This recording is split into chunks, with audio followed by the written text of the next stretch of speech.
Hello out there and welcome to today's Search Engine Journal webinar. I hope you're having a great day and we're thrilled to have you here with us.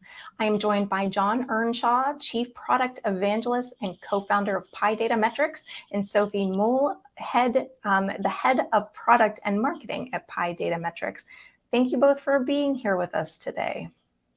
Thank you for having us.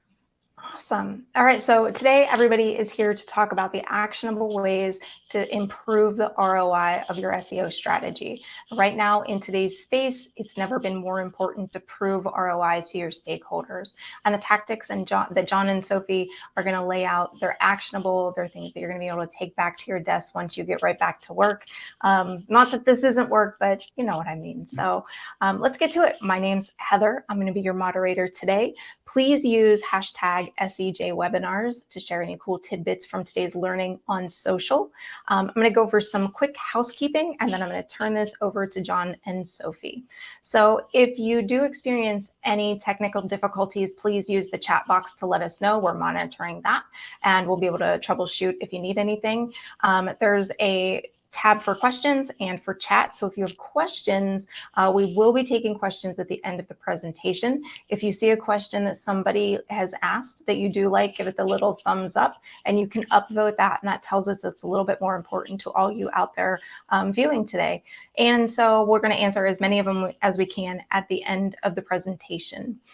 There is closed captioning. It's the CC in the top right corner. So if you need that, just click that button and we'll do our best to link to resources or tools in the chat, but they will also be included in your recap email. After the webinar, if you can stick around for a short survey, it doesn't take more than just a couple of minutes and it really helps us gauge, how effective the webinars are and how we can make them more useful for you going forward. And lastly, you will absolutely receive today's recording, the slides and everything in your inbox later today. So with that, I'm going to get out of here. Jon, Sophie, it's all yours. Thank you, Heather. Great. Sophie, over to you. Great. Well, as Heather said, I'm Sophie Moule. I'm the head of product and marketing at Datametrics. I've had over 10 years experience now working in search marketing, both B2C and B2B, where I am now at Pi. Before I worked at Pi, I was actually a customer of theirs, so loved them so much I came to work for them. Amazing. Okay, did you want to do any more on this slide, Sophie, or am I? No, why don't you introduce yourself, Jon? Sorry, I'm ahead of myself. Yeah. I'm Jon Earnshaw. I'm the one of the founders and the chief product evangelist at Datametrics. I've been working in search for over 20 years. It feels like 100 years. It's my passion. It's my life. I love it. And I love nothing more than exploring the SERP. And today we've got some amazing things to share with you. So that's my intro done. Great. Just quickly, for those of you who don't know, Datametrics, where we both work, is an enterprise-grade SEO platform, and we specialize in helping e-commerce businesses identify the best commercial opportunities to focus on within the organic search space. So without further ado, I'll let Jon kick in with his topics. Wonderful. Thank you again, Sophie. So the SERP, where I spend my life, where I spend it every day, has never been more dynamic, nor has it been more exciting, nor has it been more responsive to content updates. And we're going to show you some really good examples of this in a bit. And of course, with all the excitement about ChatGPT, Bing's new search engine, Bard, we're seeing a resurgence, thank goodness, in conversational search, which is actually super exciting. So more on that shortly.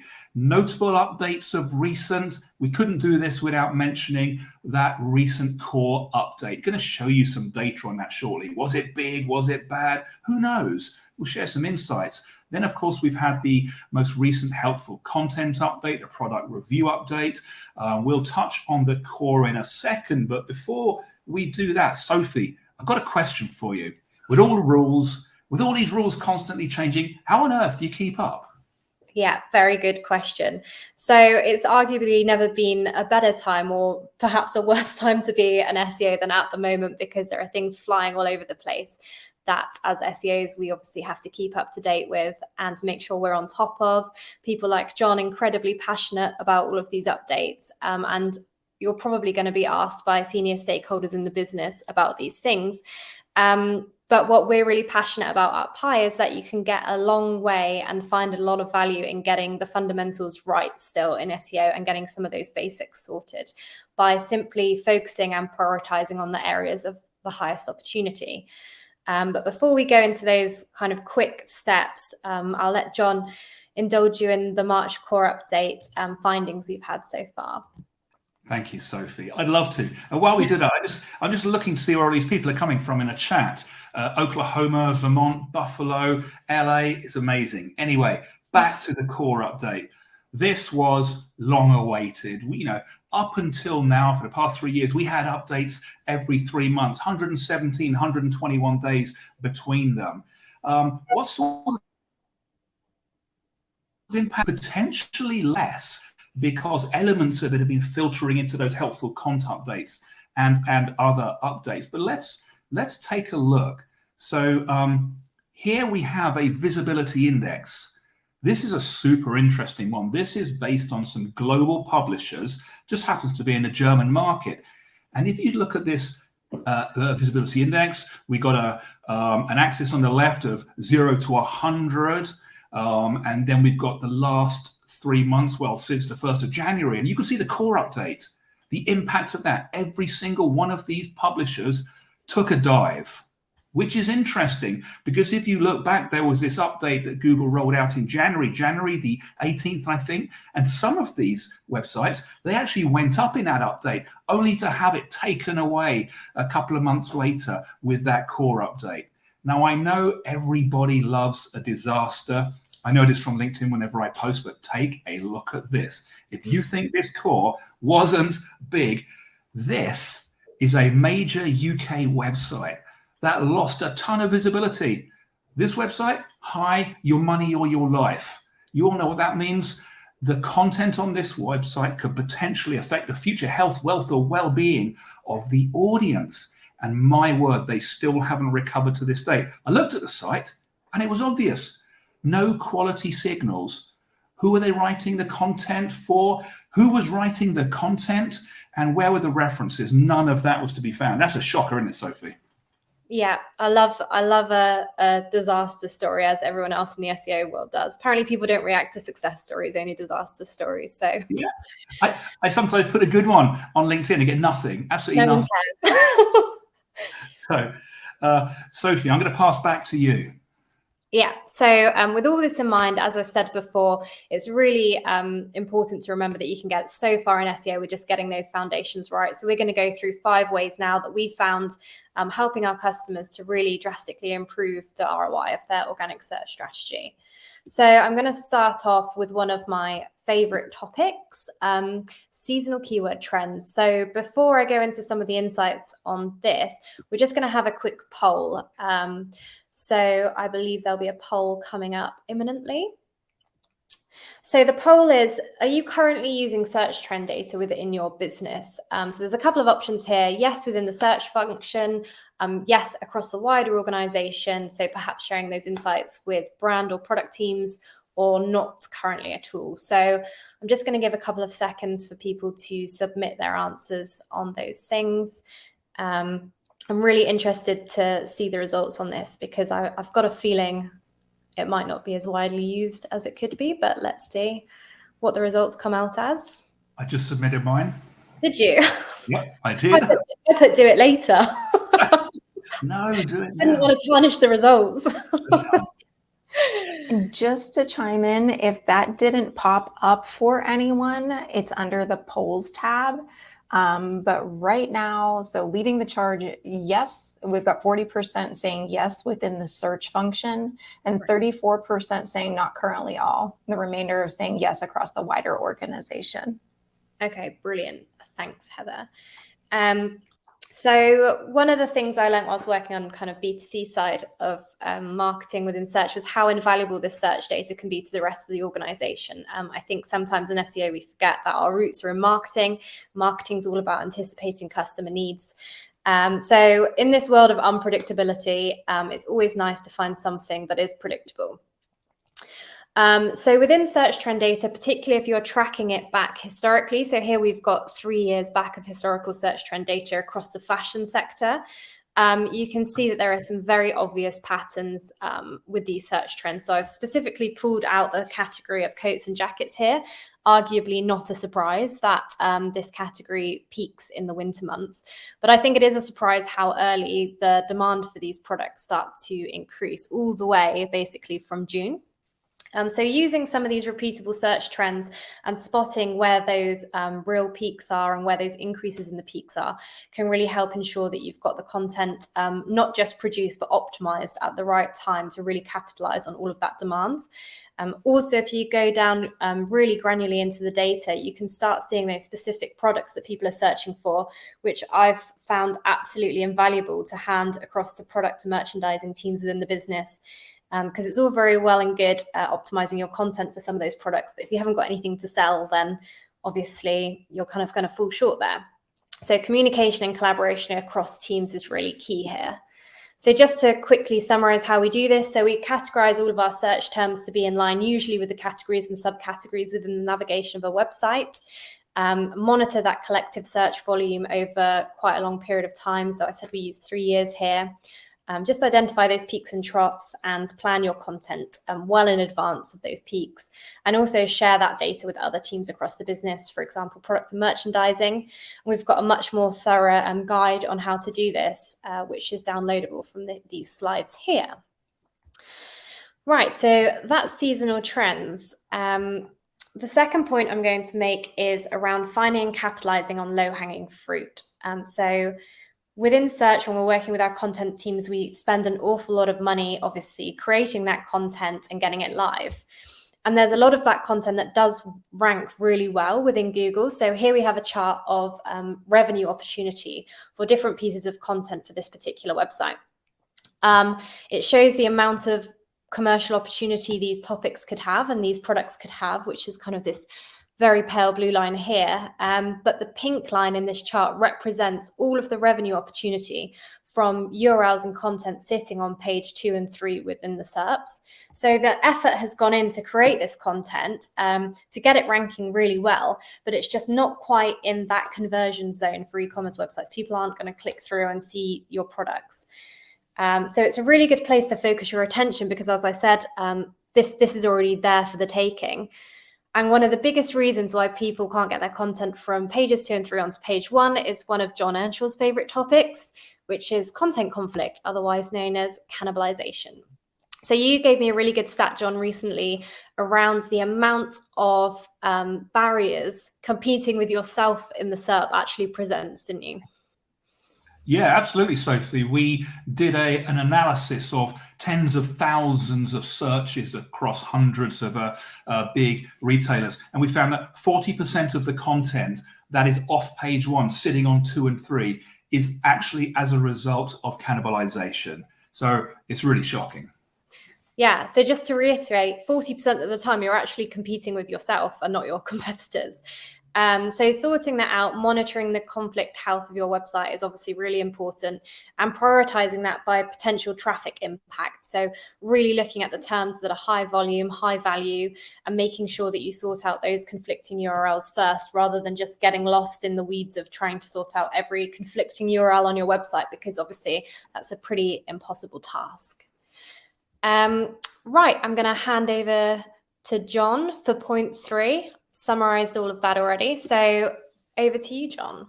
Wonderful. Thank you, Sophie. Back to the SERP, back to my favorite place where I love to spend my days. There's something I often say to clients when they say, can you get us onto page 1 for this? Or we've fallen off page 1. I always say, before you do anything, look at the SERP. Ask the question, do we belong? Because often, if there is a mismatch of intent between what you see in the landscape and what you're trying to offer, no, you don't belong there. Refine your search and go somewhere else. Now, the SERP itself provides both answers and opportunities. And I want to start this one with a poll. This one fascinates me. I'm really excited to see what you've got to say about this. Okay. Yeah, I gave a lecture. While you're doing that, I gave a lecture last week, and I asked my students the same question, and they came up with, well, the wrong answers. So let's see what you guys can come up with. How many people or how much typing time is saved every day with people using Google's autocomplete? So before you even get to the SERP, well, I'm gonna submit. I'm gonna submit. You're going to vote in your own poll. At least one. When do we get the answer? Is that coming up here, or do I just announce that? I think Heather's going to chime in with the answers for this one. Yeah, I'm really excited on this one too, to find out the answer. But so we've got 54% saying 5 years, and then it's kind of split between 1 year and 200 years. But the majority of people are falling into the 5-year category. Okay. Well, if you've said 200 years, you can collect your prize. Just go to your fridge and grab something that you can find, because it actually saves 200 years of typing a day. That's how many people are using autocomplete, which is absolutely phenomenal. More on this in a second, so please hold that thought. Now, I mentioned the SERP, this wonderful place. You can learn from it and you can act upon it as well. So what do I mean by learn from it? Well, when you actually look at the search landscape for the search term that you're trying to optimize for, you can learn a lot about your audience. For example, what are they looking for? Autocomplete. Features as well will give you this. Keyword research can give you this. What questions are they asking? People also ask. What are they thinking about? Well, what they're thinking about is impacted by the content they're consuming, and that's the final one. So you can learn a heck of a lot before you even create your content about your audience. And then you can act upon those feature opportunities. So I'm going to show you an incredible example of somebody who dominated the entire landscape of page one because they joined their content up and they knew that they could do this. So before that, let's go back to autocomplete. This is beautiful. What is autocomplete? Autocomplete are Google's predictions. They're not suggestions, they're predictions based on what Google thinks you're going to type next. They're based on what other people have typed as well. And they can give you a lot of insight. Now, I've got 4 searches there. Lose weight. Yeah, we want to lose weight. Get ripped. Yeah, absolutely. Best trainers, best moisturizer. It doesn't matter what you're searching for. Google will make a prediction and give you up to 10 different choices. Now, here's the thing. If you're chasing the trophy term, the lose weight, the get ripped, the best moisturizer, the best trainers, we call the result of that SERP 0. That's SERP 0. So we asked the question, I wonder what the search landscape looks like if anybody clicks on one of these. In totality, when the results were in, every time somebody clicks on here, the likelihood is that SERP is 95% different. So if you're trying to get on page one for that original trophy term, and your audience just happen to find one of those interesting and click on it, chances are you're not going to see them again. They're going to go off. They're going to go off on a journey of exploration and discovery through the SERP. More on this. Even if they get into SERP 0, even if they land on there, what's the first thing they see? A minimum of 21 doorways out of there. You've got people also ask, also search for, refine this search. Refine this search. Remember that came up the day before I gave a big talk last year. I got so excited I nearly fell off the stage. Refine my search. These are amazing. Each one of these is a doorway out of that SERP and into a new SERP that potentially is very, very different from the one that you are chasing. This is how we visualize it, and this is how you should think about it. Because of this new journey that your audience is going on, because we've got all of those exits or doorways out of the SERP, you need to be thinking about all these other SERPs that coexist alongside the one that you're so desperately trying to get into. Okay, so we had a client, and that client said, well, how important is this? Do I really need to worry about this, or are you just a nutcase? So we probably, but we did some research anyway. We did some research. What you're seeing here is that journey of exploration and discovery visualized. People also ask, you can leave SERP 0 and go off. B, people also search for related searches. The percentage attached to each of those nodes shows how different the landscape is. Green, the client's there. Red, they're not there. And the longer their customer is going on this journey, the less likely they are to be found. So they still ask the question, John, does it really matter? And I say, well, I'll tell you what, your biggest competitor is in 4 times as many SERP landscapes as you. So yeah, the answer is it actually does matter. So in terms of summarizing this, we need to look at our performance for autocomplete. I'd say if I was using Pi, I'd be tracking performance, not just for the trophies, but for these other terms. Compare your performance with competitors in those refined doorways, those refine my search. What does a landscape look like? We should be tracking all of these, not just the trophies. And for goodness sake, look at your opportunities, look at the landscapes past SERP 0. We were talking about this earlier as well, John, weren't we? About it's actually probably a lot easier for you to get into some of those positions as well because they're far less competitive than the trophy terms, right? Exactly. Easier in that respect, and also tends to be a lot less paid activity. This is an organic search goldmine waiting to be tapped, guys. Yeah, you heard it here first. Okay. So, and I mentioned those doorways, and there's this myth in the world of SEO that you can't have multiple positions on page 1, but you know what? You can. Here's a site that does it brilliantly. Answer box, video link, classic link, images, related searches. How have they done that? Because they've looked at the SERP. They've looked at people also ask, they've gathered that data, and they've literally answered all the questions that their audience has, not just in SERP 0, but in those other SERPs as well. And, ignore the myth that you can't have an answer card and a classic link, because you absolutely can. And how are you doing this? How are they doing it?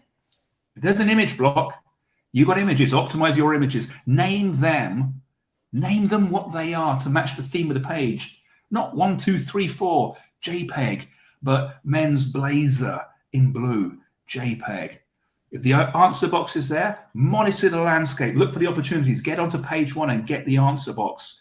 And yes, you can have a classic link as well from another page. We get time, we can maybe tell you how to do that towards the end. And make better connections between your content.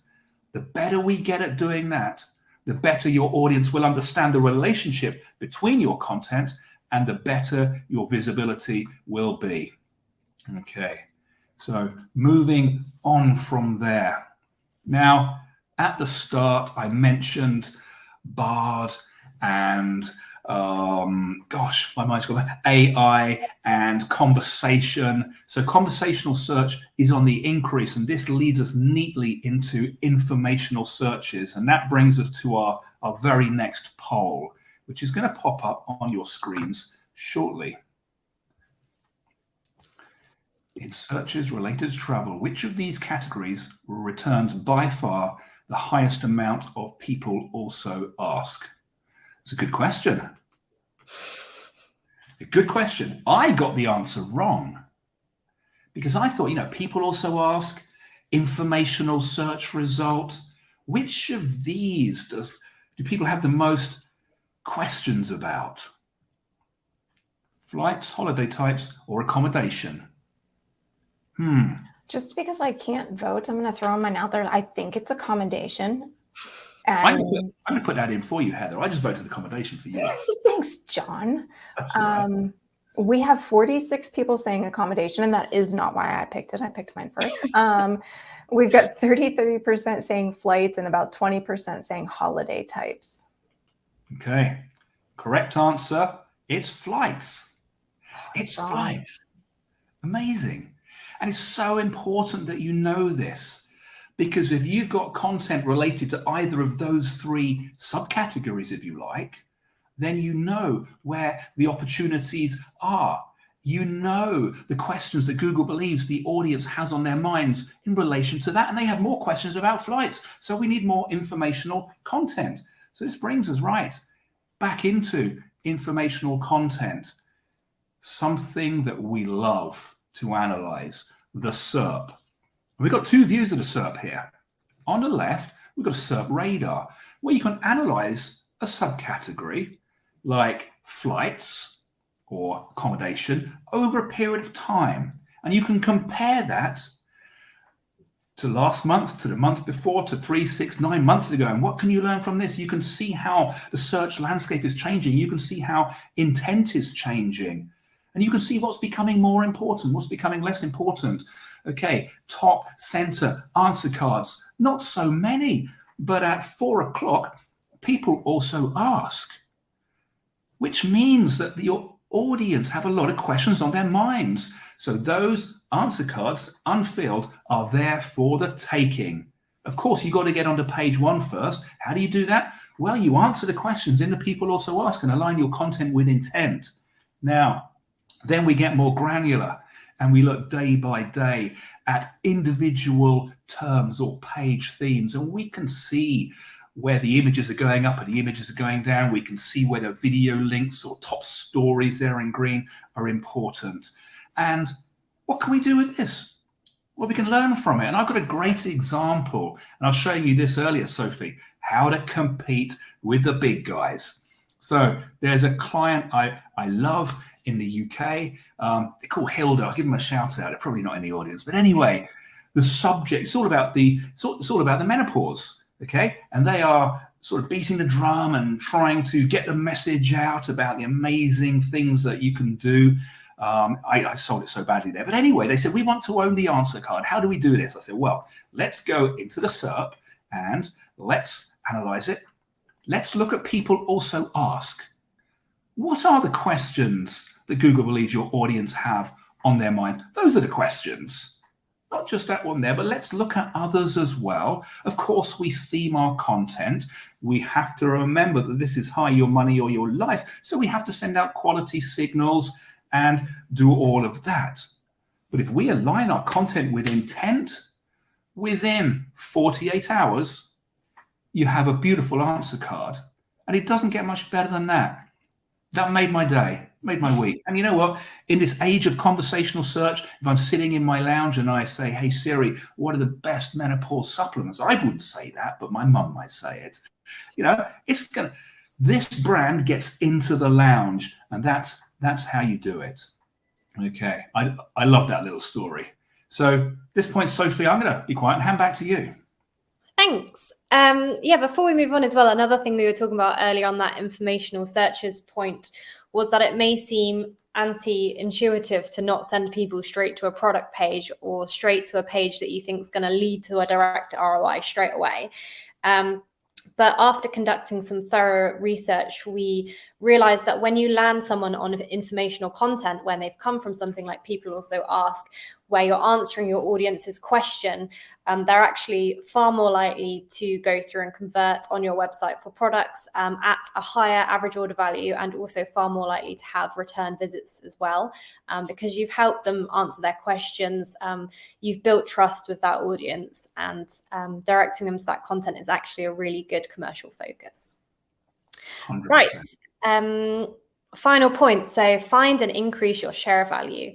So something we definitely struggle with as SEOs is finding that big top level figure to communicate back to the business as to our progress, where we sit within the market, how we're conducting our optimization versus competitors, all those big questions that we get asked all the time. So a really good way of communicating all the great work that SEOs do is through share of value. So to find our share of value, we've looked at the visibility of all these different websites for tens of thousands of relevant keywords, again, in the fashion sector. Obviously, we do this personalized for different customers. And we've overlaid from visibility scores a commercial value to how valuable we think those categories are based on lots of different metrics, including, as we talked about earlier, like page conversion rates, average order value, CPC rates. And we've given each company a percentage share of voice here. So you can really see you against your competitors. How commercially visible are you in the search landscape, not just as a whole, but by category and by subcategory. So you can really have a look at where you're outperforming your competitors in certain categories and where you're underperforming. So you can see that Nordstrom here is absolutely killing it with their share of value across multiple categories. But there are other players within the market that might be outdoing them on different categories, and that might be then a commercial opportunity for them to focus on going forward.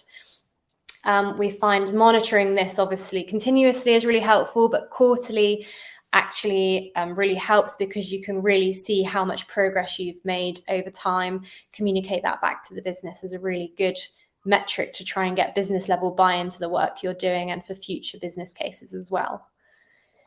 So those were our 5 simple, aren't they, Jon? Well, I tell you what, Sophie, some of the stuff we covered, just it does seem very basic, very simple, but you know what? It actually works. Tried and tested, analyzing that landscape, looking at data in this way, because what I would do with this, I'd be looking at over time as well and saying, well, who's rising from a share of value perspective? And which category or subcategory are they nailing? And then from there, I'm going to go in and I'm going to look at the landscape and I'm going to see exactly what they're doing. And then I'm going to go back and do some of the things that we've talked about today. I mean, we could have talked for hours, but we'd rather welcome questions, wouldn't we? Definitely. And on that note as well, we do have multiple resources that go into a lot of these topics in more industries. So we have market leaders by all sorts of different categories: fashion, travel, finance. We have those on our website, as well as some of the more technical things that Jon was talking through. Jon's actually also starting a SEO in the Shed crash course. So there's an opportunity to sign up for that and hear more from him going forward as well. So I think that's it, isn't it, Jon? I think that is. And I think if I hit the next button, we can go straight into the Q&A. And let's see if we have any. I think Heather's probably curating the questions. I am, and we got some good ones too, and we have some time, so if you have extra questions for Jon and Sophie, definitely put those in the chat.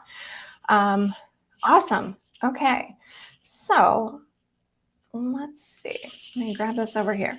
Angelique asked, what is the right time? You mentioned optimizing for seasonal keywords, but how far in advance of the uptrend should we begin optimizing?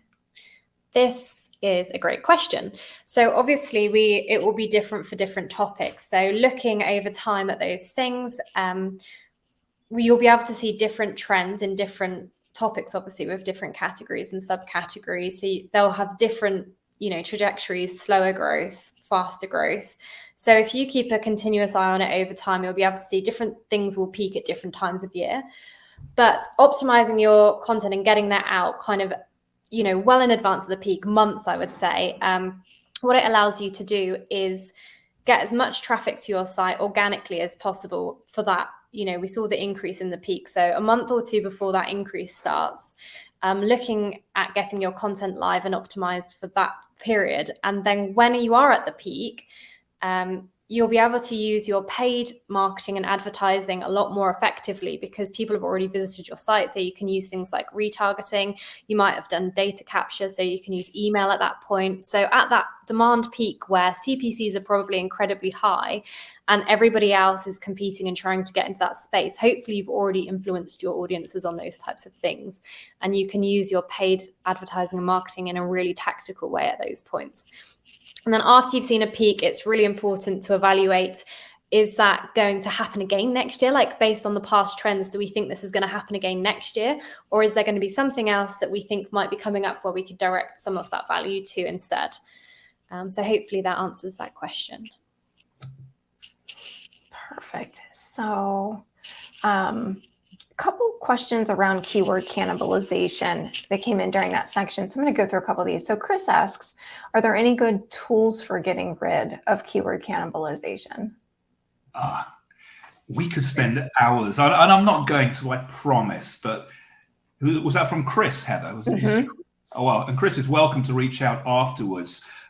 because cannibalization is a complex topic. There are three things that we have to think about. You have to think about the identification of it, the fixing of it, and the preventing of it. So when it comes to identifying it, we actually have a conflict detector in our platform that's really quite unique, that will not only identify the amount of conflict that you have by category and by subcategory, but also how much revenue you could be potentially losing as a result of that. It really is a serious problem.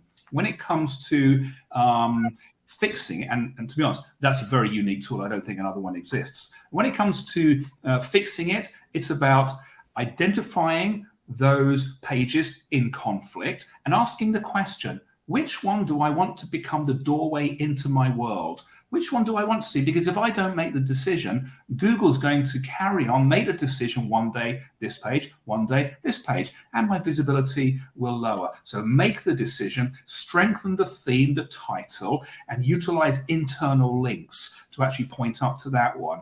But before you make changes to those other pages, just make sure they don't position in their own right for derivative terms. And then finally, preventing it. That's all about contextual optimization. It's about optimizing in the context of your ecosystem. And this stops it happening in the first place. And as Sophie mentioned, I'm going to be running a webinar on this down the line. So fascinating subject, one that's close to my heart. That was a really good response. Thank you, Jon. So let's stick with this for a second, because Ricardo is asking, when selling makeup with the various colors and groups, how do you determine which page to prioritize to prevent keyword cannibalization? Ricardo, love this question. Yeah, we could just talk about this one for hours. Now, okay, let's think about the search term. So it's makeup. Let's think about lipstick. Comes in many colors.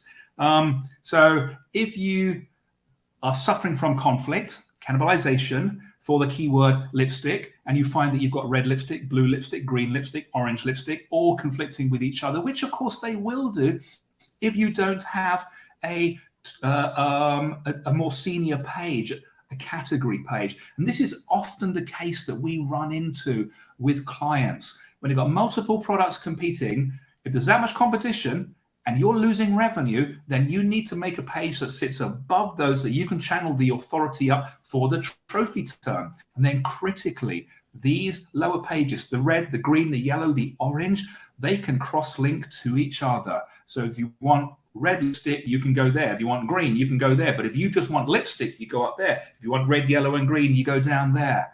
It's about signaling to Google. So anytime you run into that challenge, think about creating additional page and send the authority to it. Perfect. Okay, so here's one from Brandon asking, should you create multiple pieces of content to answer the various long tail search terms related to a shorter search term?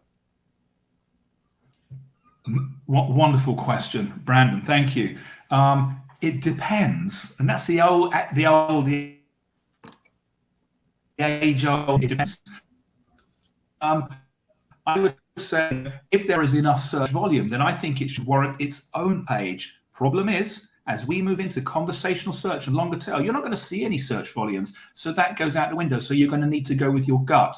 There is no reason why a single page cannot be on page one for multiple longer tail and derivative terms. There's no reason why not. But if you're struggling and you've got enough content and you're not going to cause conflict, then feel free to break them out if you think there is enough traffic.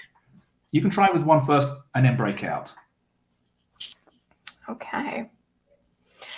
Chris is asking, how are you checking search intent for a topic or term? Okay, well, search intent as classified by the legendary Andre Broder, falls into about 5 different categories. And what we discovered was that if you analyze different landscapes, you can categorize intent based on the features. Answer cards. So, for example, in transactional intent, you get a lot of paid stuff, paid features. Informational, you get answer cards, you'll get video, etc. But the thing most people forget are the modifiers. Okay, in the URL, that part of the string that, for example, says buy or sale or read more or blog. Those are separated out into informational and transactional. So it's a combination of features and modifiers. And if you want, reach out and I will send you my matrix, which divides the landscape up into 5 different categories of intent and includes the features and the modifiers that you'll find under each. Well, you guys there's some good questions in here. So I don't know that we're going to get to them all, so we'll send them all over afterwards. And Jon and Sophie, you can maybe follow up. But Lindsay asks, some of my content is in featured snippets while others are not, even though they're seemingly very similar content. Any secrets to getting featured in the rich snippets?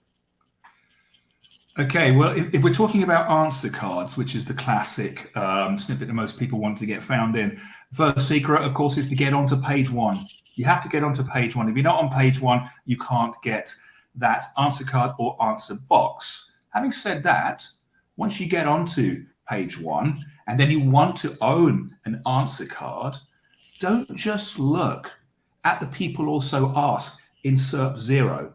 Look at the people also ask in the associated SERPs that coexist. We call it the SERP multiverse.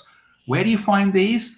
Well, you look at the Google Autocomplete SERPs and you look at the Refine My Search SERPs. Pull all of the people also ask out of those and answer some of those questions that are relevant to your content. Voila, as you saw with that Hilda example, next minute, I'm on page 1. Well, 24 hours they had to wait, but that wasn't too hard.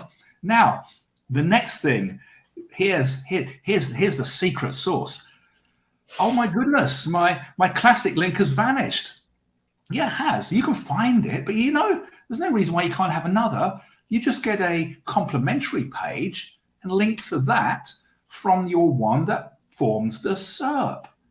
As long as it's not overlapping, because then you can still get conflict, and believe it or not, you can have conflict between an answer card and a classic link. Yeah, you can. You can have conflict between an image and a classic link. But anyway, that aside, complementary content, just do what Healthline does so beautifully. Next minute, you got the answer card. Hey, I'm there in voice search. And you got the classic link. But get on page 1 first. That's what you need to do. Perfect.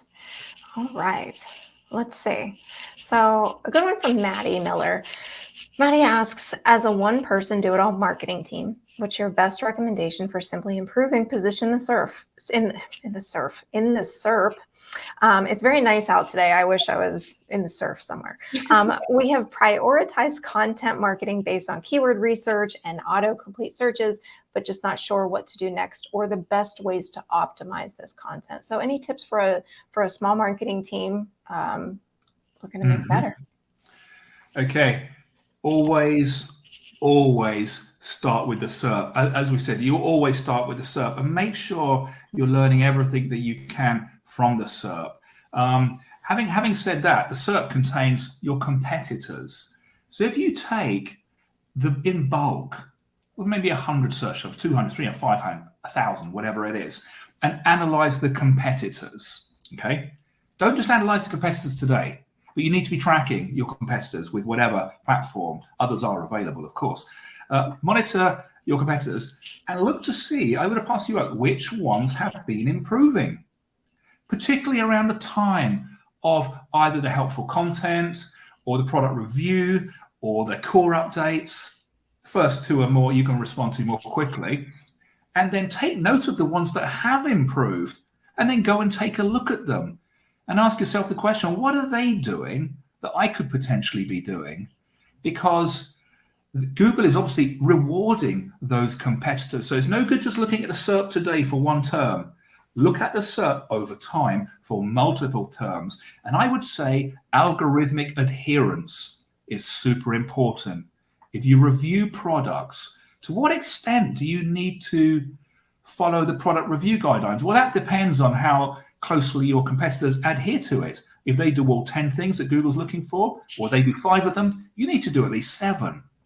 And helpful content. Read the helpful content guidelines, consume them, sleep with them under your pillow. I do every night. I hug them as I go to bed, and the rest will happen. But really look at your competitors in the landscape. I hope that helps. I think that was a good answer. All right. One from Ad Osborne. Is on-page SEO more influential for gaining good rankings rather than technical? Aiming for both, of course, but as long as the site health is reasonably good and the main push should be on the keyword research and content optimization to improve search visibility. So if you do, let me know if you want to jump in at any stage. I was going to say, this is a good question. I just recently did a webinar with Lumar, who are formerly Deep Crawl, and we got into a very hefty debate about this. Obviously, them from the technical side, us from the content side. I feel, as you said, both are just so important. The technical side, I feel like, just gets you to the starting line, to be honest, but it has to be there to allow you to compete going forward. And I feel like the more we're seeing evolution in the SERPs, the more the two are tying together. So we see, for example, the introduction of popular products, which is prevalent now across US search results. And obviously you kind of need to be working a little bit with your technical SEO team there to make sure your content is shining through, then helping you things with implementing structured data, for example, and getting that all up to speed. So it's really difficult to answer the question, which is more important, because you can have amazing content, obviously, and be hindered by not having your site health in good shape. I think you have to have that foundation before you can start building on commercial opportunities with your content. Do you have anything to add, Jon? Yeah, I would say what you said is absolutely perfect, Sophie. And I would say there's going to come a time when everybody's got their tech sorted. Everyone's got their core web vitals sorted. But until then, you'll often find it slower to get a response from the search engines in terms of positioning. Whereas take the product review guidelines, take helpful content. If you're working in a fiercely competitive e-commerce landscape and you're at the bottom of page 1, I guarantee if you're not adhering to those guidelines and you shift the dial and you put in things like those quick jump links, you put persona-based links at the top, you talk about and demonstrate your experience, okay? You do that and your content will improve within 48 hours. We see that time and time and time again, day in, day out. Now, the rub comes when you're struggling to get really above the fold, and your content is beautiful. Well, then you need to look at things like your core web vitals, because if your loading, interactivity, and visual stability are not on point, and your competitors are, then you are going to potentially struggle. That makes a difference above the fold. But you know what? For me, content is king. I've got to say it. I'm sure that was a very, very interesting conversation with Lumar that day. Yeah. Or I wasn't there to hear that. Okay, so if you're dealing with multiple location pages for a client that has multiple locations as part of their local SEO strategy, how do we approach FAQs, etc., characteristics that would be, more valuable in each location without duplicating content? Yeah, Google's gone in and out of favor with this sort of localization. People used to get away with it. But I would say you generally, okay, Google can, with its SIM hash, but you can run into conflict very, very easily with just having a paragraph here that's replicated to a paragraph over there. Doesn't matter if it's even off your site. That can still cause conflict. And we've tested that time and time again. So I think you really need to have a genuinely local theme to your content for it to work. That's the only way to get around it. And I would say if you're going to be doing this and you've got multiple locations and your content is similar, then I would set up a conflict report to monitor my performance, to look for it, because there will be degrees to the which you can get away with this before Google says, hang on a minute, you've got that content there, which is 90% similar to that one, but you just add some local names in there. Okay, that might be difficult to get away with. The degree to which depends on how sensitive Google is feeling, but you need to set up a conflict report. I wouldn't get out of bed without looking at my conflict report. Don't they tell you no devices before you get out of bed, Jon? Yeah. Yes. I'm sorry, Heather. Yeah, they do. All right, so we'll take this maybe as our last question, but there's a couple more that maybe we'll send over to you all after the webinar if you want to answer them, Jon and Sophie. But this is a question from Carrie, and it's touching base on one that you all already answered. So, does the red lipstick page in prior answers have to be in the navigation, or can it be on a landing so that you don't clutter the user experience with a huge navigation architecture? Yeah. Unless I only sold 3 colors, I wouldn't put it in the navigation. I would simply have lipsticks. And then from there, you can either filter it on the left, and then we've got to think about what filters we expose to the search engines. But no, don't put it in your nav. But certainly make sure you are linking to it and then linking from it to the others or back up to the lipstick. So you got lipstick, then you got red, green, blue, yellow, orange. They can link to each other as well. Why not?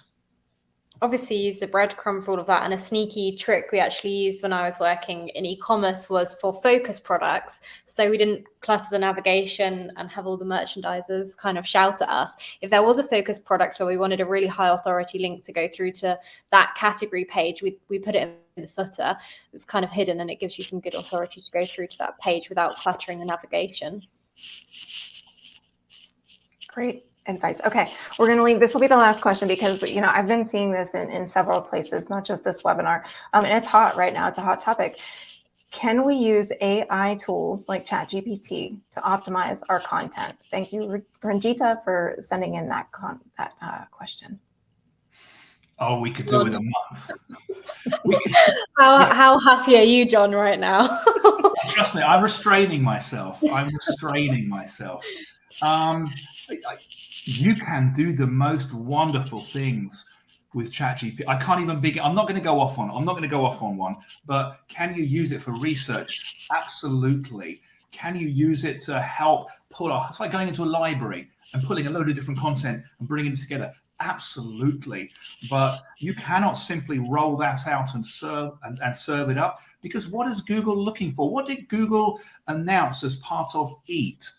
As soon as everyone started talking about ChatGPT, well, they said double EAT, experience. So an AI can be an expert, like an expert system potentially, but it has no experience in the actual products or the services. So don't just roll it out. Use it for research, but craft your own content. And if you want, a tip on something, then you can get that from ChatGPT. But I would say, be strong with your EAT and always reference those sources where information comes from.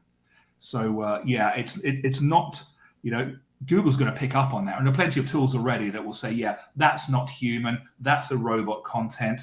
And you will certainly fall foul of double EAT if you just farm that out there. But my goodness, we could talk forever on this subject, because there are, for all those bits, there are some incredible things that you can do with SEO and ChatGPT. Absolutely. All right. Well, with that, I think we've reached about the end of our time. So Jon, Sophie, thank you so much for being here with us. Before we close out for the day, do you want to tell the people where to find you?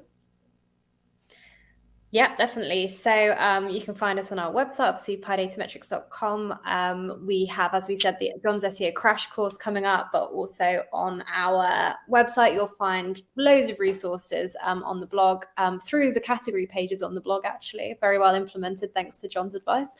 And yeah, obviously, you can find Jon and I on LinkedIn. So if we haven't answered any of your questions today, then reach out to us there and we'll get back to you with those.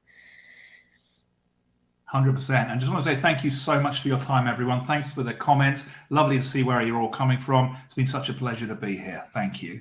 Yeah, thank you. And thank you, everybody who took the time to be here with us today. I must say, Jon and Sophie, I think that's the most amount of hearts and high fives we've had in a webinar. So, thank you. Thank you for providing such great content. And we'll see everybody on the next webinar. Have a good day. Great. Thanks. Heather. Thanks, guys. Bye.